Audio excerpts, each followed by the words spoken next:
전화가 와가지고 얘기를 해서 보통 때 같으면 제가 펄쩍 잡아뛰고 무슨 할아버지를 손자가 얘기를 하냐고 말도 안 되는 소리다 했는데 제가 그러질 못하고 조용히 그냥 수긍을 할 수밖에 없었던 게 사실은 저희가 지금 연구소에서 그 프로젝트를 하는 중에 김승하 평전을 아마 김동완 선생님이 쓰시게끔 저희가 내락을 그 안에서 해놨었어요. 김동완 선생님 지금에 아시죠? 그때는 몰랐는데 그래서 할 수 없이 그렇게 하겠다고 저 했는데 이게 아주 오늘 시간까지 어기게 되는 아주 결례를 보냈습니다. 말씀대로 그 희산 할아버지에 대해서는 제가 뭐 오늘 그 제목이 보니까 뭐 희산 김승하의 뭐 생애와 사상 이렇게 되어 있는데 제가 그 할아버지에 대해서 뭐 사상이나 이런 거는 감히 얘기할 적은 못 되고 나중에 아마 평전이 나올 때쯤 되면은 아마 김동완 선생님께서 아마 뭐 강의를 하시든지 싶고요. 사상이 저는 이제 주로 이제 옆에서 많이 봐왔고 들었던 생애에 대해서만 굉장히 좀 말씀을 드리겠습니다. 여러분 받아보신 그 유인물에 보면은 대체적인 그 몇 가지를 해가지고 제가 정리를 좀 해놨는데 출생에서부터 이제 그때부터 그 상황을 제가 이제 말씀을 여러분께 좀 드리면서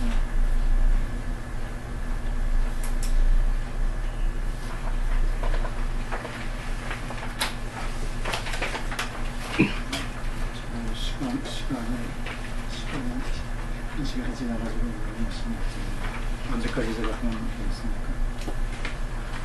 한 30분 정도 하면 되겠습니까?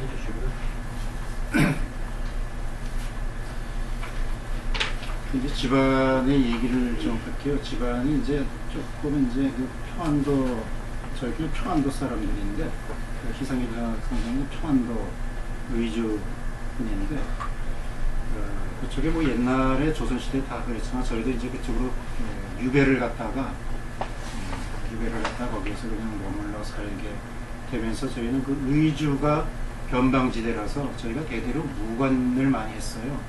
변방에. 그래서 저희 그 외조상들 중에서는 임경업 장군 부장으로서 거기서 절충장군이면 무관에서는 아마 가장 높은 정상품까지 대대로 이제 그 무관 출신 집안이었고 또 무관만 한 것이 아니고 또 한쪽으로는 그 율곡 문인이었기도 했고 그 다음에 좀 특이한 것이 이제 그 호종공신 선조가 피난 갔을 때 이제 호종공신을 하지 않습니까? 그 호종공신에 또 들기도 했어요. 그래서 좀 이북 출신들이 뭐 이런 거 별로 없는데 그 여행이 무슨 호종공신도 있고 해가지고 나중에 이제 할아버지도 이쪽에 와서 시험 보고 할 때 이제 그런 그 호종공신의 후예라는 인연 때문에 나중에 한성 사범학교를 가게 되는 원인이 되는데 처음에는 그쪽에서 이제 무관도 하고 벼슬도 계속해서 했고 또 그 지역에 이제 옛날에는 이반이라고 요새로 치면은 그 지역 전체를 임대차 해가지고 이제 간 저거라서 먹고 살기는 괜찮은 저거였는데 희산 할아버지의 할아버지 때 이분이 사람이 좋아가지고 뭐 규율사업 한다 뭐 한다 또 그때 이제 구한말 조선말이고 저거 하니까 난리들 많이 나고 하니까 뭐 수천석 하던 거를 그 당대에 다 그냥 말아 드시고 완전히 어렵게 됐죠. 그래서 희산 할아버지의 아버지부터 어려운 그 생활을 하셨던 걸로 알고 있어요. 그래서 할아버지도 처음에는 집안에는 이제 그 누님이 셋이 있었고 이제 밑에 동생이 있고 해서 장남이었는데 그러니까 늦게 아들을 본 셈이죠. 근데 그랬는데 이제 너무나 가난하니까 이제 학교를 못 가고 뭐 나무찜이나 따라다니고 하다가 어느 날 이제 동네 친구들이 너 학교 안 가느냐? 나는 학교 가고 싶어도 뭐 나무찜도 해야 되고 뭐 여러 가지 해야 돼서 못 간다 했더니 야, 네가 나무찜을 못해도 할 사람 다 있다. 같이 우리랑 같이 가자. 호기심에 또 이제 그러지 않아 가고 싶었는데 호기심에 이제 따라 지게를 어떻게 할까 그랬더니 지게는 덤불 속에 뭐 던쳐놨다가 나중에 가져가면 되지 하면서 이렇게 해서 처음으로 이제 간 것이죠. 근데 처음으로 갔는데 자기는 이제 그 서당이 재밌어가지고 이제 해질녘에 오니까 집안에서 난리가 난 거죠. 그때 당시에 이제 뭐 술꼬리고 하니까는 호랑이가 물고 가고 늑대가 물고 가고 뭐 한 그런 사건들이 많이 일어나니까 애가 어디 그 지게는 발견을 했는데 애가 없어지니까 어디 물려간 줄 알고 난리가 났는데 그래서 들어가서 이제 자초지종을 이제 얘기했던 거죠. 학교가 너무 가고 싶어서 그 동네 동무들이 학교 좀 서당에 가자 해가지고 제가 갔습니다. 그랬더니 부모님들이 그래 우리가 암만 힘들어도 조상들 면목이 없고 장성 하나 저거 제대로 저걸 못했다고 해가지고 그야말로 힘든 과정에서 이제 서당을 가게 됐습니다. 10살 때니까 10살이니까 상당히 늦게 가는 셈이죠. 그때 지금.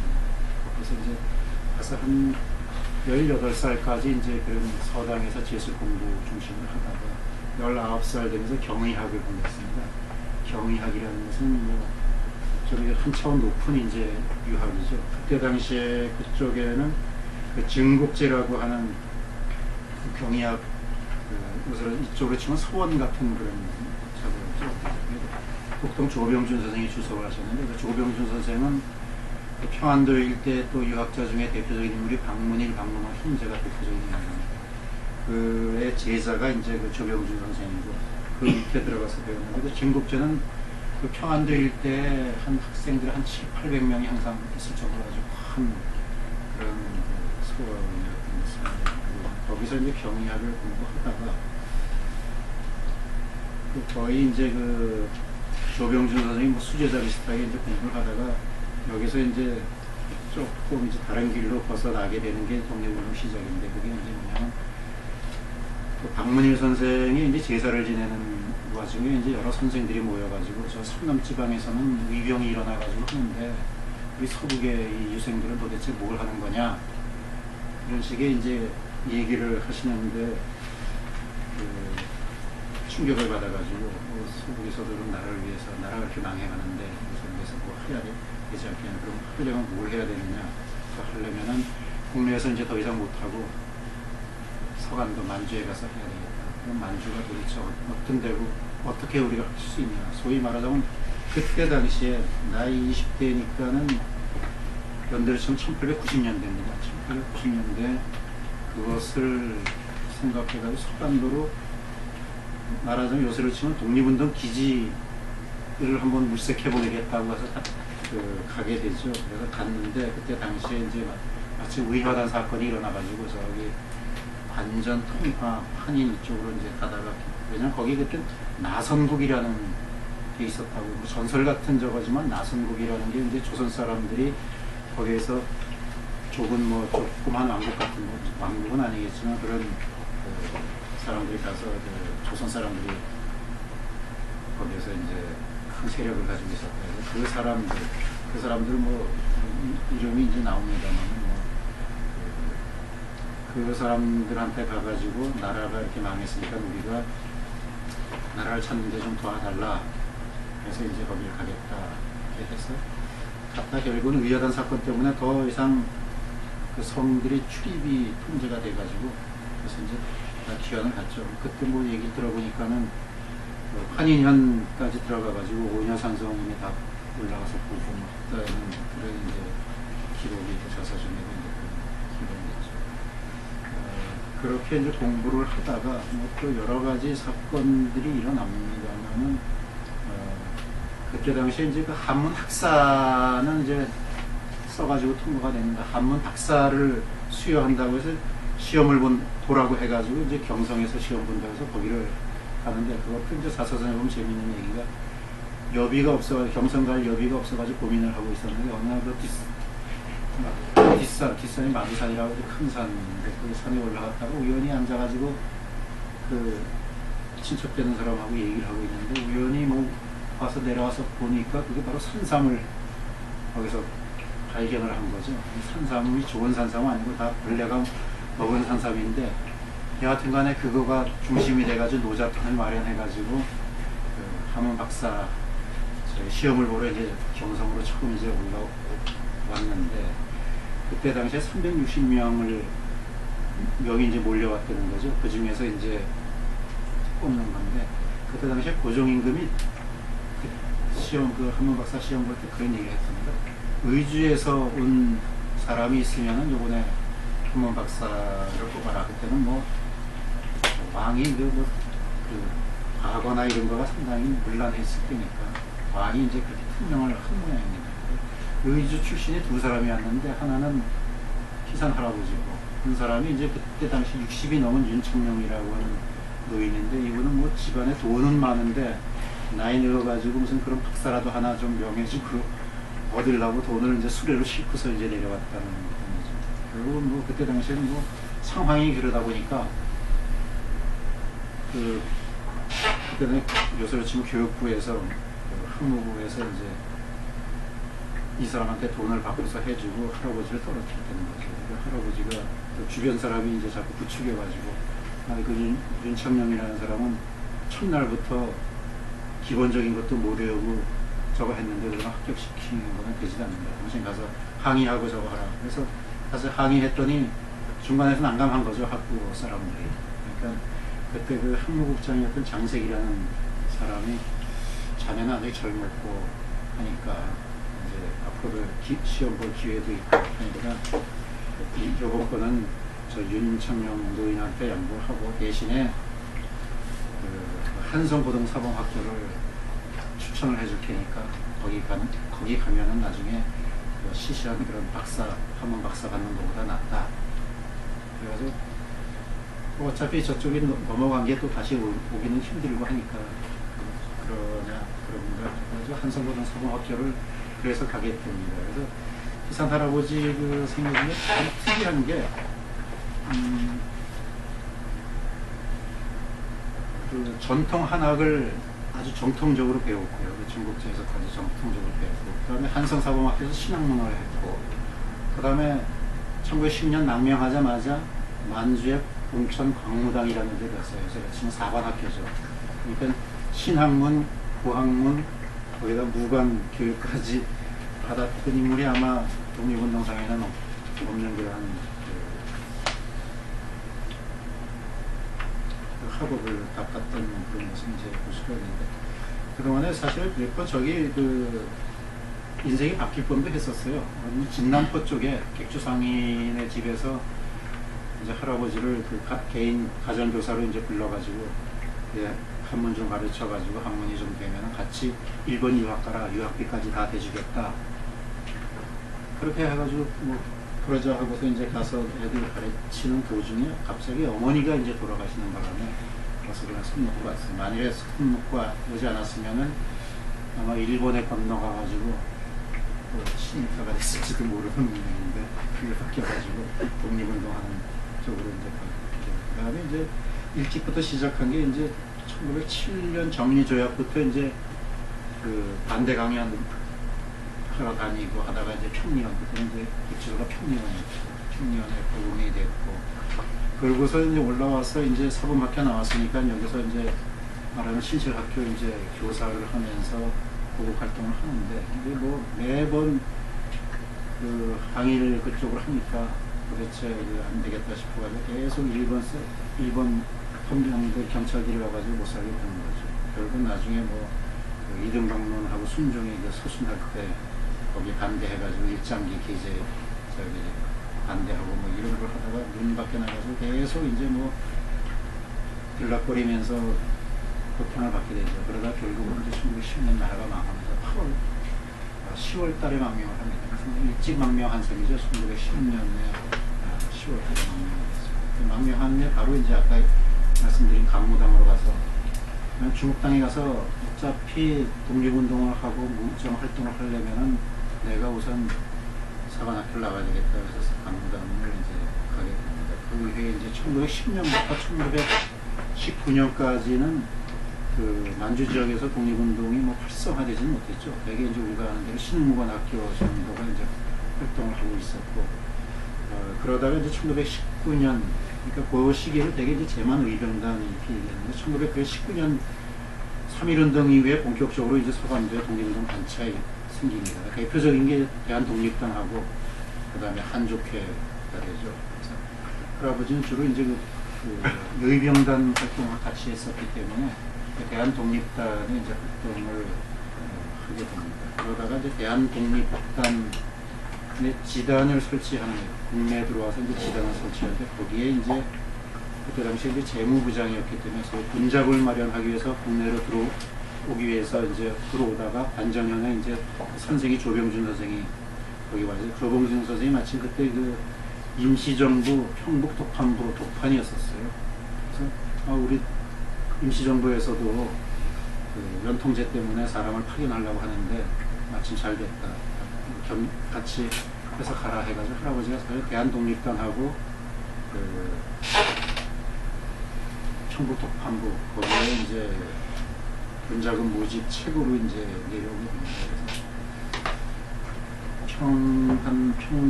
평남북도 돌면서 한 89개처 기관을 설치했다고 해요. 그러니까 그때 당시 연통제 아마 대부분을 이쪽에서 아마 설치한 걸로 되어 있습니다. 지금 기록에들은 뭐 연통제 여러 사람들이 와가지고 한 걸로 되어 있지만 보통 뭐 몇 개, 한 10개씩, 뭐 6개씩 이렇게 했는데 89개 기관을 설치했다는 건 대단한 거고요.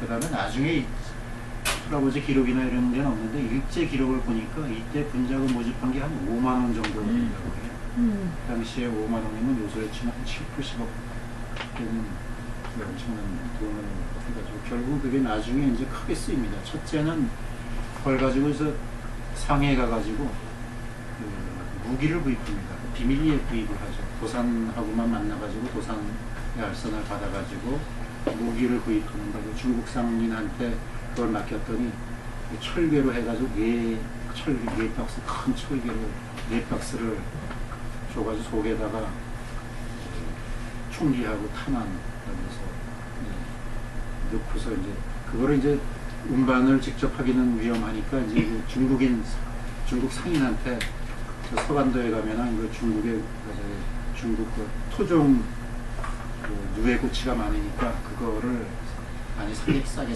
해주겠다 이렇게 꼬셔가지고 그 사람이 이제 앞장서 가지고 하고 같이 이제 맞죠. 그래서 그때 당시에는 뭐 상해에서 만주오는 건 전부 다 이륙량이 통해 가지고 있는데 이륙량이 그때 뭐 쇼라는 사람이 주인이면서 독립운동가들 많이 도와줬죠. 딱 내리려고 하니까 벌써 일본 경찰이 오는 거를 알아채고서 다 경계를 하고 있어서 내리지 못하고 또 사람이 배에 올라와가지고 내리지 마라 지금 다 지키고 있다. 당신이 다 돌아온다는 소식을 이미 다 탐지해가지고 있다. 그러니까 그런 것들이 많아요. 이런 것들 보면은 곳곳에 그런 밀정들이 많이 있다는 얘기죠. 그러니까 우리 독립 단체 안에도 그런 많은 밀정이 있어가지고 이 사람들이 움직이는 것이 거의 탐지가 된다는 얘기죠. 그래서 그때 바로 할아버지 내리지를 못하고 조그만 배에 옮겨 타고서 다른 쪽으로 이제 기양하고 그 무기 그 갖고 있는 건 사실 무기인지 뭔지 모르죠. 뭐 괴짝 철개 되게 큰 거를 가져오니까 그 중국 사람도 무슨 물건이 있는가 보다 하고 저 사람한테 얘기해가지고 이거를 관전현에 있는 조국근 선생이라는 분한테 전해주라 이 얘기만 하고 할아버지는 조금만 기성을 해가지고 다 하니까 계속해서 이제 일본 경찰이 그런 걸 주치고 쫓아오죠. 그래가지고 어디 숨었냐면 지금 이게 저기 옥수수밭에 숨었다는 거예요.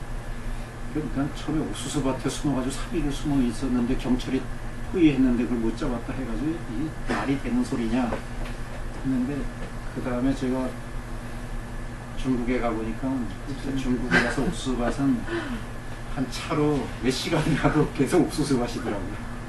그런 데서 숨었다가 결국은 했는데 그 유명한 얘기, 무슨 얘기가 있습니다. 외적은 겁 안 나고 이제 그 다음에 사냥개까지 풀었는데 이제 그 안에서 이제 총을 장전하고 있다가 사냥개가 오면 이제 쏠 요량하고 숨어 있는데 다행히 사냥개가 거기까지는 오지 않고 그 다음에 주변에 이제 포위하고서 밤새도록 모닥불을 켜놓고 지키고 저거 하니까 가지 못하고 거기서 3일 주야를 있다가 그러니까 거기에 시를 하나 쓴 게 있는데 보면은 그 경찰견은 무섭지 않은데 더 무서운 게 모기떼라고 모기가 엄청나게 두루마리를 갖다가 얼굴 뒤집어 쓰고 해도 모기가 달려들어서 그게 제일 힘들었다고 이런 여러 가지가 있는데 그때 당시에 무기가 240정을 가지고 왔습니다. 탄환 수만 발을 가지고 왔죠. 이게 서간도 지역에 본격적으로 무기를 도입한 것도 처음이고 제일 이렇게 많은 무기가 와가지고 무장을 한 것도 처음이죠. 1920년 말입니다. 그래서 20년 말에 그 서간도 그 지역에서 갑자기 교전이 78회나 불과 한 3, 4개월 사이에 일어났다는 거죠. 그래서 그 무기를 갖다 나눠줘가지고 그래서 그 무기 나눠준 거는 여러분 그 보셨기 때문에 광복군 사령부 무기 수여식에서 어떤 강연 그 내용이 그 책에 2페이지가 있을 겁니다.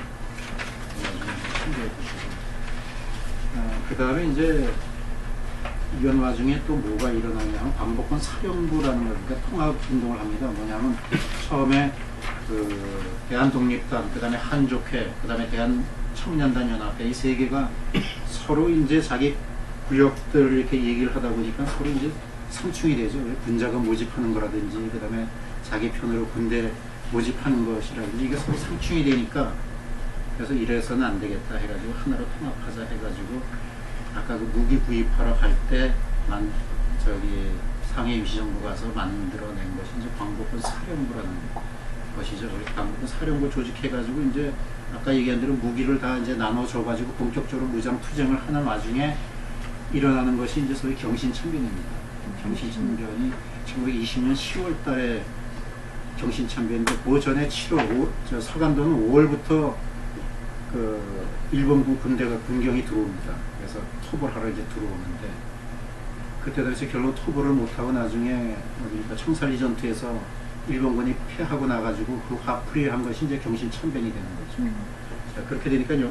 그 서간도에서도 일본군 정기군하고는 뭐 암만 맞설 수가 없어. 그때 당시 최강의 군대 최신 무기를 가지고 있기 때문에 그래서 피전책을 해가지고 이제 각각 나눠주고 거기서 이제 할아버지는 무슨 할아버지는 임시정부로 이제 가게 됩니다. 그래서 이제 임시정부 그 상해로 가서 임시정부 생활을 하게 되는데 임시정부에 갈 때도 아마 군자금을 상당히 많이 지참을 해 가지고 가는 모양이에요. 그래서 가서 그 도산을 만나가지고 도대체 여기서 뭘 했으면 좋겠느냐 했던 몇 가지 얘기를 합니다. 그 인성학교라고 해서 그 교민들 학교를 하나 하는 거 하고 그 다음에 무관학교를 하는 거 하고 그 다음에 독립신문은 그때 당시에 그 춘원이 처음에 이광수가 맡아서 했죠. 이광수가 맡아서 하다가 요때 1920년 21년 초에 그때 허정수기가 나중에 부인이 된 허정수기가 국내에서 들어와가지고 조선총독부에 저걸 받아서 들어온 거죠. 상해에 들어와가지고 이광수하고 접선을 해가지고 이광수를 낭명시킬 계획을 세우고 있었어요. 그래서 그때 당시에 할아버지가 가기 직전에 이광수가 국내로 허정수기하고 이제 들어오는 그 시점입니다. 그러니까 독립신문이 이제 손에 놓아져 있는 것이죠. 그런데다 그 밑에서 영업부장으로 일하던 이영렬이라는 사람은 할아버지한테 독립신문 자금이 좀 부족하니까 좀 도와달라 해가지고 그때 당시에 몇백 원을 주니까 그거를 또 여비 삼아서 또 국내로 탈출을 하는 또 이런 일이 벌어집니다. 그래서 독립신문이 아주 완전히 와해되고 그 다음에 이 사람들이 또 공을 세워야 되니까 국내로 투신하려면 이 사람들 독립신문사만 저거 한 것이 독립신문을 하게 되면 그 인쇄소가 있는데 인쇄소 장비들이 많지 않습니까? 그 인쇄소를 갖다가 다 알려줬어요. 그러니까 그때 프랑스 조기였으니까 프랑스 경찰이 나와가지고 다 압수해가고 그러니까 완전히 독립신문이 결단이 난 판이죠. 그러니까 도산한테 물어보니까 다른 것도 다 좋지만은 상해는 그래도 국제도시고 임시정부를 선전하고 홍보하는 게 제일 좋으니까 신문을 다시 복원하는 게 좋겠다. 그래서 마침 할아버지가 아까 그 광모이라고 하는 군관학교 갈 때 중국 국적을 취득한 적이 있었거든요. 김탁이라고 하는 이름을 가지고서 중국 사람 이름으로 해가지고 그 프랑스 영사관에 가가지고 그것을 다시 찾아옵니다. 인쇄 기록을 찾아와가지고 독립신문을 하게 돼서 1921년부터 해가지고 1925년까지 이제 상해에서 독립신문을 하게 됐죠. 사실은 이광수가 하면 1919년부터 20년까지 이제 이광수가 중심이 돼서 했고 이광수가 간 다음부터 한 4, 5년 동안 이제 독립신문을 이제 하게 되죠. 독립신문이 이제 사실은 주였고 이 독립신문 하는 일화들이 많이 있어요. 왜냐면 일본 그 경찰이 어떻게든지 독립신문을 못하게 하려고 계속 프랑스 쪽에 그 경찰국을 그 얘기를 해가지고 그 조이게 하죠. 그래서 사전에 약속한 게 그 프랑스 공무국하고 약속한 게 혹시라도 우리가 통보를 하면은 그 인쇄소를 다른 데로 옮겨야 된다. 왜냐면 일본이 와가지고 그거 현 물증을 보면 안 되니까. 그러니까 계속해서 통보가 오면은 옮겨야 되고 수십 차례를 옮겼다는 거죠. 한 번 옮길 때마다 뭐 큰 마차로 해서 열 몇 차를 옮겨야 되니까 그것도 보통 일이 아니었다는 그런 거죠. 그때 주로 이제 독립신문 하면서 거기에서 이제 임시정부, 임시의정원 대의원도 했고, 그 다음에 임시정부 항무총장 대리, 항무총장 대리라는 항무총장을 하셨는데, 그때 당시에는 그 이승만 박사가 탄핵을 받는 바람에 탄핵을 받고, 그 다음에 이제 배관 박의지 선생이 2대 대통령이 되는데, 그 사이의 간격이 이제 상당히 됐는데, 그때 당시에 이제 항무총장을 했기 때문에 이제 재가를 할 사람이 없어서 항무총장 대리 딱지를 달았는데, 나중에 국립묘지 가려고 그러니까 항무총장 대리는 안 된다고, 항무총장이 되는 국무위원으로서 된다고 해가지고 안 됐는데, 그때 당시에 상황이 이제 그런 이제 하여튼 대리가 됐고요. 그러다가 이제 임시정부에서 문제가 일어납니다. 뭐냐면 그 만주에서 소위 이제 뭐 정의부라든지 참의부, 대개 이제 시민부는 저 김대중 장군이 한 시민부는 저 북한도 있었고 영전 쪽에 있었지만 주로 이쪽에는 정의부하고 참의부 있는데 서로 이제 군권 쟁탈을 하는 거죠. 서로 이제 무기 쟁탈이라든지 그 다음에 군자금 때문에 교민들 쟁탈전이 벌어지면서 서로 이제 좀 알력의 동족 상전이 일어나게 됩니다. 그래서 군자금 저기 하러 이제 총질에서 이제 국내로 갔다 오면 길목을 지켰다가 일본하고 싸워야 되는데 군자금 가지고 오는 사람을 총 쏴가지고 죽이고 무기 뺏고 군자금 뺏고 하는 이런 상황들이 이제 벌어지게 되죠. 그걸 특히 이제 정의부하고 참의부의 참의장을 죽이고 정의부 쪽에서 그 군자금 탈취하고 그 다음에 그 전에 이제 전덕원이나 이런 사람들 그 부대를 그런 식으로 탈취하고 하니까 그걸 독립신문에다가 정의부를 좀 욕하는 사설을 썼어요. 그랬더니 정의부에서 들고 일어나가지고 정의부에서 사실 독립신문 자금 지원을 많이 했었습니다. 독립신문을 전부 다 끊어라 뭐 하고 그러다가 이제 이 안에서 이제 논란이 나가지고 그러니까 거기에서 이제 정의부에서 만주 쪽에서는 저 희산 김승학이 정의부 욕하는데 저거 아주 없애버리고 저거 해라. 그래서 그때 당시에 이제 할아버지가 여러 가지 이제 고통을 좀 받았죠. 결국은 모든 공직을 사퇴하고 그때 포드 내놓고 했던 그 조병길 선생을 거기 갔는데 그래서 독립운동 일선에 잠깐 물러났는데 그 다음에 이제 주만 참의부의 참의장들이 전부 다 피살되거나 이렇게 됩니다. 그러니까 할 수 없이 참의장을 이제 이거는 임시정부 직계인데 보낼 사람이 없다 보니까 그래도 임시정부 사람이 가면은 환영을 못 받죠. 그러니까 만주도 알고 임시정부도 서로 아는 사람을 모색한 게 이제 또 할아버지죠. 만주에 군부장 활동도 했고 임시정부 사정도 하니까 그래서 저 포드에 가서 소위 이제 은퇴 아닌 은퇴를 하고 있는 인적의 사람이 찾아가지고 참의장을 좀 해주시겠습니다 해가지고 이제 참의장 4대 참의장이 됩니다. 그래서 참의장 활동을 하다가 여기에서 이제 삼부통합운동을 합니다. 1920 대체적으로 7, 8년 이때부터 이제 삼부통합운동 하죠. 그래서 참의부, 정의부, 신민부 이렇게 해서 주로 이제 참의부는 할아버지가 이제 중심이 되고 정의부는 김동삼 선생이 중심이 되고 신민부는 김자진 선생이 이제 중심이 돼가지고 통합운동을 합니다. 통합운동을 다 마무리하고 이게 뭐 한 번 그 통합운동 하면서 모여서 회의를 하는 것이 뭐 한 6개월씩 뭐 거의 1년씩 이렇게 하다 보니까 그 다 자기 임소들이 있고 저거 하니까는 다시 자기 저기를 돌아가서 통합을 하더라도 일단 돌아가서 그걸 하자 그래서 돌아가는 도중에 이제 체포가 됩니다.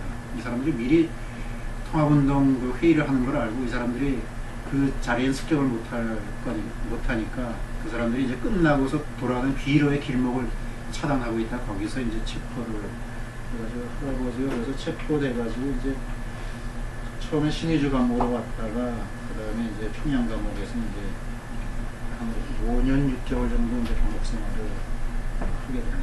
그래서 감옥 생활을 끝나고 다시 이제 집에 들어와서 고향에 와서 몸을 추스리고 다시 이제 임시정부에 합류하려고 이제 가려고 하니까 사람이 또 임시정부에서 와가지고 선생이 임시정부에 오시지 말고 북경에서 그 만주 쪽하고 일단 이때가 이제 1935년 6년 이때니까 북경에 머물러 계시면서 왜냐면 선생님은 이미 감옥을 갔다 온 사람이니까는 그 일본 경찰이나 이게 다시 감옥에 갔다 왔으면 다 체포될 염려는 없으니까 거기에 계시면서 만주하고 그 임시정부하고 관계에서 사람들을 좀 소통시키고 그 정보를 보내주고 소위 이제 말하는 북경에 이제 임시정부 비밀기관을 운영하라는 거죠. 그래서 그때는 천진에는 안경근이라고 이제 안중근 의사 이제 동생이 천진에 있었고 그 다음에 북경에 이제 할아버지가 있는데 이제 북경 여기도 겉으로는 큰 여관을 하는 같이 집을 사가지고 여관업을 하면서 뒤로는 이제 독립운동하는 거죠. 그러니까 앞에는 여관을 하고 뒤로는 또 이제 독립운동가들 오면 또 재워주고 먹여주고 뭐 돈 대주고 하는 그런 지금 북경 서성에 뭐 제가 그 그 경조공무라고 있었다고 하는데 제가 한번 찾아가거든요. 찾지 못하겠어요. 거기에서 한번 하다가 결국 여기 그 북경 그 비밀기관이 체포가 됩니다. 왜냐하면 그 천진의 안경근 씨가 이제 비밀기관장을 하다가 그 사람이 이제 그 임시정부에 합류하고 그 후계자로 이제 박모라는 젊은 사람이 왔는데 그 사람이 또 일본의 미인계에 빠져가지고 또 그 붙잡히는 바람에 이제 노출이 됐죠. 조직 그 비밀기관 노출이 돼가지고 이제 결국은 거기서 더 있지 못하고 이제 탈출을 합니다. 탈출해서 임시정부에 합류하려고 하는데 그때 당시에 이제 임시정부가 이제 이동하는 시기고 이제 바로 이제 중경에 정착하기 이제 직전입니다. 그래서 계속해서 내려가는데 그때는 이제 중국하고 일본이 중일 전쟁이 이미 벌어질 때죠. 그러니까 곳곳에 길이 막히고 차단이 되고 못 들어가게 하고 하는 바람에 결국은 뭐 한포운이 몇 군데 이렇게 계속 이제 돌아다니다가 결국은 거기에 이제 합류하지 못하고 다시 이제 되돌아오게 됩니다. 되돌아와가지고 만주에 그때 이제 아버지가 이제 가고 계셨는데 아버지의 그 집에 이제 와서 있으면서 거기에서 이제 소위 이제 만주하고 이제 또 독립운동하고 연결하는 그런 활동을 이제 비밀 활동을 하는데 그 얘기 들어보니까 언제 어떻게 일본 정부에서 정부 부대에서 들어올지 모르니까 항상 마차를 서너 대를 준비해 놓고 그 다음에 마차를 갖다가 아예 그 몽골 쪽으로 딱 대기해 놓고 여차에서 뭐가 들어온다고 하면 말 타고 그냥 마차 타고 몽골이 뭐 완전 저기 벌판하는데 그렇게 도망갈 생각까지 다 이제 준비를 해가지고 있다는 이런 그 얘기들을 이제 많이 이제 하더라고요. 그 세부적인 얘기는 그 나중에 아마 그 자서전이나 나오면 그 세부적인 얘기는 있고요. 전체적으로 이제 그 흐름만 말씀드렸고요. 그 다음에 해방 후에 들어와가지고 그 귀환할 때도 또 재미있는 일화가 하나 있더라고요. 귀환할 때 그 공주령이라는 데 이제 만주 그쪽에 있었는데 그때 당시에는 이제 해방이 되니까는 우리나라 많은 사람들이 이제 고국으로 들어오려고 들어오는데 중국 사람이 맞서가지고 중국 사람이 조선 사람 너희들 일본 놈 앞잡이가 돼가지고 중국 사람 괴롭혔다. 너희들은 제2의 일본 놈들이다 해가지고 그 길을 전부 차단하고 약탈하고 죽이고 이랬다는 거죠. 그래서 마음대로 나오지 못하니까 할아버지가 그 인근에 사람들을 전부 모으니까 한 2,000명 정도가 모였는데 그때 당시에는 그 집단 농장이 있었죠. 일본의 마지막에는 그 집단 농장이 있어가지고 그 집단 농장이 완전 요새입니다.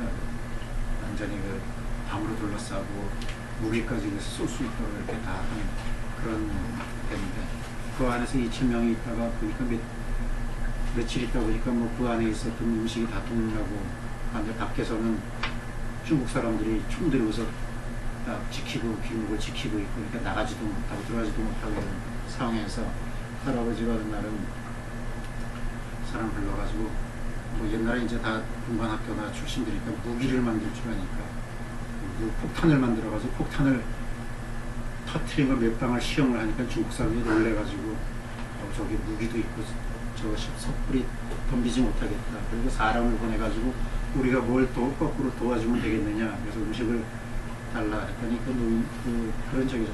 다른 음식은 다 받아도 날 음식 그냥 이런 건 받아도 익힌 음식은 받지 마라. 익힌 음식 속에는 독약 같은 게 들어있을 수가 있으니까 익힌 음식은 절대 받지 말고 생 저것만 받아가지고 저거 해가지고 나중에 이 처음에 결국 나중에 그 무기를 이제 겁을 주고 중국 사람을 겁을 주고서 이제 나오게 되는데 가운데 쪽으로 이제 부녀자들하고 어린아이들하고 청년들이 양쪽에 몽둥이 들고 이제 총 위장 총도 해가지고 그거 해가지고 수백 리를 걸어가지고 열차역에 와가지고 이제 거기서 꾹꾹이 흩어지고 또 따라서 나가겠다는 사람 나가고 거기서 이제 열차 배정들이 안 되고 하니까 이제 할아버지가 거기 그때 이제 주둔군이 러시아 사령관이 러시아 사령관이니까 러시아 사령관을 만나가지고 당신네들 무장 해제시키는 걸 제대로 못하니까 우리 조선 사람들이 귀국하는데 고통을 받지 않느냐 빨리 차를 배정할까 지금은 중전시기 때문에 군용열차가 우선이다 빨리 대라 해가지고 한 일주일도 안 돼가지고 열차를 내줘가지고 이제 많은 조선 사람들이 이제 열차를 해가지고 안동까지 이제 와서 귀환을 하게 된 거죠. 그 할아버지는 그때도 그렇고 해방 후에도 정치적인 활동도 했지만 정치적인 활동보다 더 저거 했던 게 이제 해방 후에 와서 독립신문 속건하는 거였었어요. 거기에 이제 또 그런 저걸 집중하다. 실제로 독립신문이 46년부터 49년까지 독립신문을 속간하게 됩니다. 최근에 그 속간된 국내에서 속간된 독립신문이 명인본으로 해서 최근에 그 백범기념관에서 나왔는데 거기에 이제 그 주 임무를 했죠. 그래 나온 다음에 이제 임시정부 국무위원도 여기서 와서 하고 한독당 감찰위원장도 하면서 여기 대정교하고 연결되는 거는 대정교 총본사 전리가 난 뭔지 잘 모르겠는데 대전교 총본사의 전립을 하시면서 이제 사회활동을 하시다가 6.25 전쟁이 나서 이제 피난을 부산에 가서 거기에서부터 본격적으로 이제 독립운동사를 발간을 하게 됩니다. 발간하는 것도 이 발간하는 걸 누가 맡겠습니까? 제흥하고 이승만 정권에서 맡죠. 그래서 부산에서 피난 가는 그 중에 1953년부터 신문사 간판을 내걸고 하는데 계속해서 이걸 방해를 하는 거예요. 어떤 데 저 사무실에 얻어 가면 그 집주인한테 뭐라고 해가지고 쫓겨나게 만들고 뭐 이렇게 해가지고 여러 차례 옮기면서 결국은 다 완성을 하지 못했죠. 다 완성을 하지 못했는데 그 한국 독립운동사 편찬위원회를 만들어가지고 하는데 그 책이 다 안 만들어진 상황에서 그 당시에 뭐 문화부장인가 했던 유모라는 분이 할아버지 몰래 그 책 원고를 잠깐 좀 보겠습니다 하고 가지고 와가지고 그거를 자기가 그냥 출판해버렸어요. 할아버지가 부산에 있는 사이에 서울에서. 그러니까 그게 우리나라 애국동지 원호의 편 한국 독립운동사라는 게 그래서 이제 나온 거죠. 그래서 많은 엊그제 가서 이제 뭐 서준석 교수나 이런 사람한테 그 얘기했죠. 그 사람들 논문에 왜 그 책이 두 개가 똑같은 걸 모르더라고요. 한국 독립운동사하고 할아버지가 쓴 한국 독립사 내용이 거의 뭐 똑같죠. 같은 저거 사람이 쓴 거니까. 그 다음에 이제 그 애국동지 원호의 책이 그렇게 해서 전칙적으로 나온 다음에 64년도에 65년도에 64년도에 할아버지가 돌아가셨는데 65년에 이제 유고작으로 해가지고 한국 독립운동사라는 게 최초로 이제 독립운동가가 쓴 독립운동사가 나오게 되는 그런 상황이 됩니다. 그러다 보니까 뭐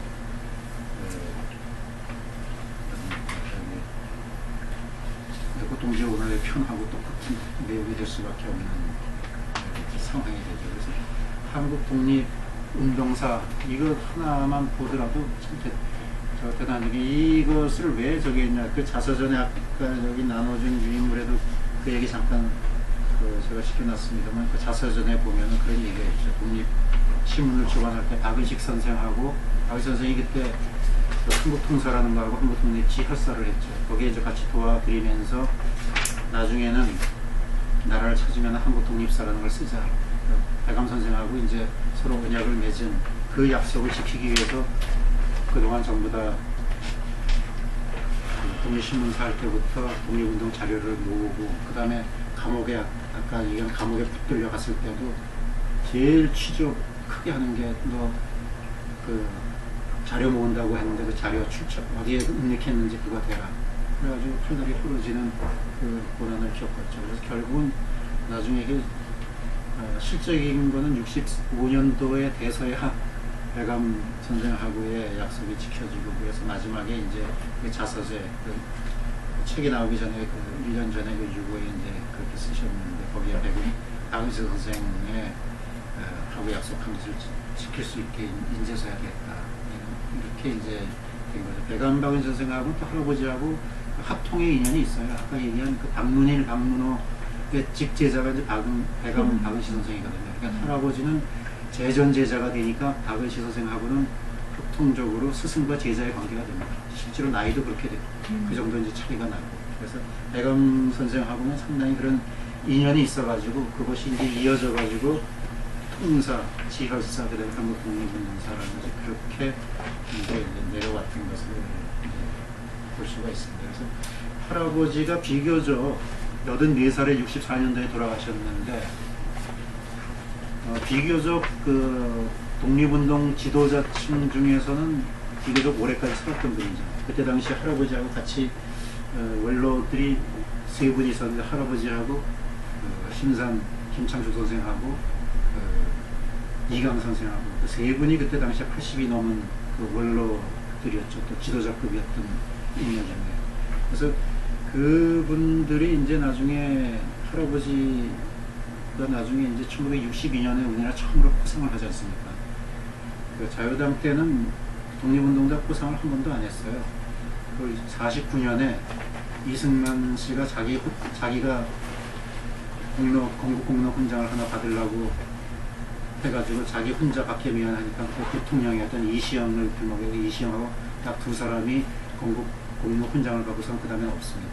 그러다가 이제 5.16 혁명이 난 이후에 국가적인 최고회의 거기에서 62년에 처음으로 포상을 했죠. 첫 포상의 심사는 누가 했냐면 그때 당시에 그 대학교 교수들이 했습니다. 그때 대학교 교수 살아남아 있었던 사람들이 뭐 이선근이라든지 그 다음에 이병도 뭐 이런 사람들 신석호 뭐 전부 다 일본 시대 그 신민사관을 했던 그런 사람들이죠. 그 사람들이 하다 보니까 재미있는 현상이 생겼어요. 62년도 포상한 것 중에서 재미있는 거는 위에 그 지위가 높은 사람보다 지위 밑에 있어가지고 감옥에 갔다 온 사람이 더 큰 포상을 받았어요. 또 어떤 거는 아들이 더 큰 포상을 받은 거죠. 이게 뭐냐면은 그거를 틀을 그렇게 만들어요. 감옥에 몇 년 갔다 온 사람 무슨 등급 하다 보니까 실제로 원로고 대장 사령관은 하위 등급이고 그 밑에서 부하들을 갔다가 감옥에 갔다 온 그것 때문에 상위 등급 받고 뭐 이런 거죠. 그거는 학자들 입장에서는 할 수 없는, 왜냐면 독립운동 자체를 모르니까. 그런 다음에 62년도 포상을 하고 63년 포상할 때는 독립운동가 5분이 심사위원회에 들어갔습니다. 들어갔었는데 그때 당시에 전체를 제일 많이 알았던 게 할아버지는 원래 독립운동사를 쓰려고 옛날부터 작정하신 분이라 자료도 제일 많고 계속 써왔고 그 자료를 다 써가지고서 그쪽 있는데 가가지고 뭐 이병론이 쭉 뭐 있는데 가가지고 다른 사람이 뭐라고 하니까 할아버지가 딱 한마디 한 게 자네들이 독립운동에 대해서 뭐 안마 딱 한마디 하니까 다른 사람이 아무 소리 못하고 그냥 저기서 하는 대로. 그래서 할아버지가 지금도 집에 자료가 있습니다만 그때 당시 63년도 포상에 상당히 많이 상신했어요. 수백 명을 상신해가지고 63년도에. 그러니까 보통 일반 학자들은 모르는 독립운동가들이 많을 거니까. 그냥 서류상 거기 그 사람들이 한 거는 일본의 재판 기록이라는 일본 자료 가지고서 뽑은 자료들이거든요. 그러다 보니까는 좀 저거 한 얘기지만 뭐 임명직 같은 사람이 최고 등급의 중정을 받게 되고 지금도 그게 문제가 되고 있어요. 사실 독립운동가 서운 등급이 너무 잘못됐다는 것도 지금도 이제 문제가 되고 있는 거죠.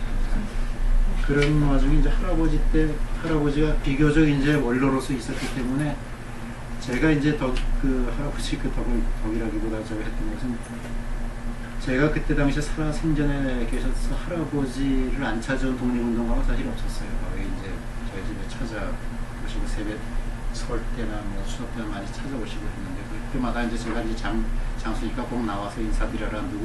이분은 어떤 분이다. 그러면 옛날에 우리 또 배운 법도는 그거 꿇어 앉아가지고 한 30분씩 빨리 나가서 놀고 싶은데 꿇어 앉아가지고 그냥 30분씩 잘 알지도 못하는 얘기 듣느라고 덕분에 저는 아주 그 독립운동가들 그때 당시에 최고로 살아계시던 분들은 많이 봤어요. 오히려 요즘에 이제 뭐 광복군 출신들이나 이 사람들은 그때 그 근처에 끼지도 못했던 사람들이죠. 그래서 그 원로들은 제가 상당히 많이 얼굴을 뵙고 직접 한 적이 있는데 그 마지막으로 하나만 일화를 한다고 하면 독립운동가들이 다 힘들었죠. 특히나 해방 후에 와가지고 독립운동가 후손들 저희 집도 마찬가지입니다. 저희도 부산에 피난 가서 거기 올라오지 못하고 있었는데 그 남자들이 나가가지고 부두에 가서 그 부산 부두의 해운공사에 노동하는 것도 못하게 했어요. 그러니까 뭐 아주 취직은 뭐 당연히 안 되고 가서 노동하고 이런 것도 못하게 해가지고 남자들이 일을 못하니까 먹고 사는 게 당장 힘들잖아요. 그 부녀자들이 나가가지고 허드렛 일 해주고 또 집에 또 그 부산 그 전포동 집에 아주 그 장미가 아주 잘 갖고 놓은 장미가 있는데 그 장미 꺾어다가 저기 하야리아 부산 가면 하야리아 부대라고 미군 부대 있는데 그 앞에 이제 그때 당시에 이제 양공주들 뭐 많이 있고 저거 있는데 거기 가서 그거 팔아가지고 호구를 하고 그랬어요. 그러니까 이승만 뭐 당신은 뭐 저기 모른다 그럴지 모르지만 그 정권 하에서 독립운동가들이 진짜 박해를 많이 받았어요. 그러니까 우리는 그나마 할아버지 계시니까 저거 했는데 많은 분들이 뭐 예컨대 단재 신채호 선생 같은 경우는 아나키스트 했다고 아나키스트가 빨갱이라고 해가지고 단재 신채호 선생의 아들 신수범 선생 몇 번을 감옥을 끌고 가고 했던 그런 경우가 있죠. 그러니까 제일 이승만 정권 때 그래서 여기에도 제가 그걸 하나 했습니다. 할아버지 사사전에 마지막에 그런 얘기가 나옵니다. 여기 뭐 우리나라 반세기 동안 국파 민천의 뼈저린 순환 중 광복되어 건국 이래 이 국가 백년대계 원칙을 소홀히 한 것은 고사하고 도리어 일제의 주구로 독립운동자를 박해하던 민족 반역자를 중망하는 의고를 범한 것은 광복운동에 헌신하였던 항일투사의 한사무소 전 초대 대통령 이승만 박사의 시정 중 가장 큰 과오이니 후일 지하에 들어가 수많은 선배와 동지들을 무슨 면목으로 대할까 보냐. 참 무서운 일입니다. 이렇게 해가지고 앞으로 지하에 가서 독립운동 그 선배들을 어떻게 네가 볼 것이냐 이승만한테 꾸짖는 소리죠. 한마디로 이런 그 상황이었던 것을 볼 수가 있고요. 그 다음에 저희 집에 온 그 인물 중에 의병들 이제 몇 분 오셨는데 그 의병 중에 백남기 의병이라고 충주 제천에 살던 분입니다. 충주에 살죠. 그 충주에 사실은 그 권율 선생님과 같은 옛날 의병했던 분이 충주하고 제천을 그 매일 자주 거기서 한 뭐 100리 가까이 된다고 하는데 그걸 매일 저기 심심하니까 놀러 갔다. 왜냐면 그 백남기 선생은 감옥에 갔다 오니까 처자식이 전부 다 일제에서 다 처형돼가지고 다 없어진 거죠. 또 와서 보니까 아무도 없어가지고 그 이후에 이제 다시 과부하고 결혼을 해가지고 이제 자식을 둘을 낳는데 뭐 아주 살기는 아주 국빈도 그런 국빈이 없어. 뭐 집안이 꼴이 말이 아니지만 그렇다고 뭐 그 노인네가 어디 가서 무슨 노동을 할 수도 있는 것도 아니고 일단은 그 이웃 마을 댕기는 거 마을 댕기는 게 한 70리 80리를 걸어 다니면서 이제 노잣돈조차도 없으니까 한 번은 서울 저희가 그때 이태원에 살 때인데 이태원에 그분이 오셨어요. 보니까는 충주에서부터 걸어 올라오신 거예요. 연세가 얼마였어요? 그때 당시에 거의 이제 80대죠. 할아버지하고 거의 비슷한 백남교 선생이라고 그 이강년 의병장 선봉장 하던 분이에요. 그때만 해도 그 60년대니까 60년 초반이니까 그때만 해도 올라오면서 문정걸식 하면서 올라올 수가 있었어요. 그래서 그때만 해도 무전여행도 하고 했으니까. 그래가지고 그렇게 해서 올라오셨는데 보니까는 그 뭐 보통 나들이 하면 무슨 저기 뭐야 두루마기 입고 다니는 두루마기가 아니라 동저고리 가랑으로 그냥 오셨는데 그 하얀 옷이 그냥 쪄들려가지고 회색 옷이 됐어요. 회색 쪽 바지 저고리가 되셨더라고요. 근데 올라오셔서 집에서 이제 할아버지하고 얘기하고 이제 뭐 동물운동 얘기도 하고 뭐 의령 얘기도 하는 중에 또 흰색이 하늘이니까 할아버지가 안에다가 대고 어머니한테 야 그 새 옷 하나 내와라. 그래서 새옷 한복 새 옷을 갖다 드리니까 또 그것을 안 입으시더라고요. 그러니까 하나의 자존심이라고 그럴까? 아 괜찮다고 하면서 안 입으시더라고요. 신세 뭐 그냥 오는 것도 저건데 옷까지 저거 하는 게 그래서 하도 안 그 고사를 하니까 며칠을 이렇게 강공을 해도 안 입으시니까 어느 날은 할아버지가 그분보다 더 일찍 일어나셔가지고 그분의 옷을 먼저 입고서 앉아 계시니까 쓱 일어나서 보시더니 에이 선생님도 하면서 할 수 없이 새 옷을 그 입었더라는 그런 일화가 있습니다. 근데 독립운동이 사실은 그런 얘기를 합니다. 지금 많은 독립운동가 후손들이 할아버지나 뭐 증조 할아버지 독립운동 소송이 안 된 사람이 많아요. 근데 지금 국가보훈처에서는 하나하나 그런 데 대한 자료들을 가지고 와야지 된다. 이렇게 해서 지금 소원 못한 사람이 수만 명이 지금 소원을 못 받고 있어요. 소리는 다 냈는데. 보완해라, 보완해라. 그 보완할 재간이 어디 있어요? 의병 같은 경우는 있을 때 다 없어져 버렸는데 다 소각하고. 그거를 할 재간이 없는 거죠. 그래서 많은 사람들이 그런 얘기를 합니다. 그 독립운동가 당사자를 제일 아는 사람이 누구냐? 그건 바로 유족이다 이거예요. 유족이 제일 많이 알지. 유족이 써서 올리면 되는 거지. 그거를 무슨 지금 자료라고 올리는 게 뭔 줄 아세요? 다 일본 자료예요. 일본의 형행 자료, 수용 자료, 취조 자료 이런 거 가지고서 그거를 지금 하고 있거든요. 그러니까 독립운동가 후손들이 한 거는 믿을 수 없다 해버리고 그런 자료들 가지고 소원을 하다 보니까 너무 지금 자리가 없어서 많은 사람들이 고통을 받고 있고 또 하나 재미있는 거는 저도 이제 재작년에 참석을 했었는데 지금 독립운동가 생존자들 그 인터뷰를 갖고 있습니다. 녹취를 갖고 있는 거죠.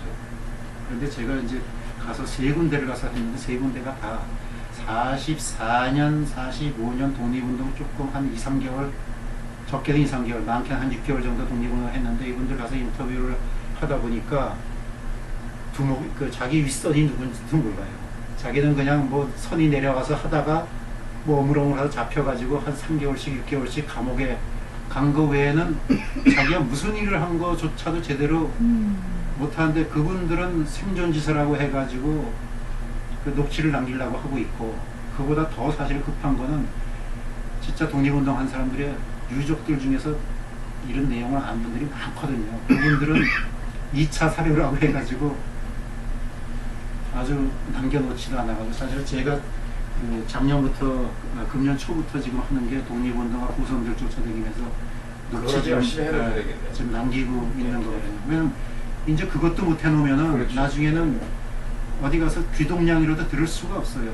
근데 쓸데없이 마지막 그 독립운동이 뭔지도 모르고 감옥에 갔다 온 사람들 그거 녹취하느라고 지금 국가에서 수많은 돈 쓰고서 있는데 그럼 이게 그걸 왜 하냐면 그게 나쁘다는 얘기가 아니고 그것도 물론 필요하죠. 근데 아까 그 얘기한 것 같이 포상하고 뭐 저거 하는 그 보훈처에서 하는 것이 그 전말을 서로 좀 알고서 독립운동의 실상을 알고서 해야 되는데 그거를 그냥 형식적인 거기에 틀에 매달려서 자꾸 하려다 보니까는 상당히 부작용들이 많이 일어난다는 그런 말씀을 드리고 오늘 그 혹시나 뭐 요거는 끝나면은 오늘 제가 그 늦게 온 제가 오늘 저기 시원한 맥주는 제가 사겠습니다. 맥주를 마시면서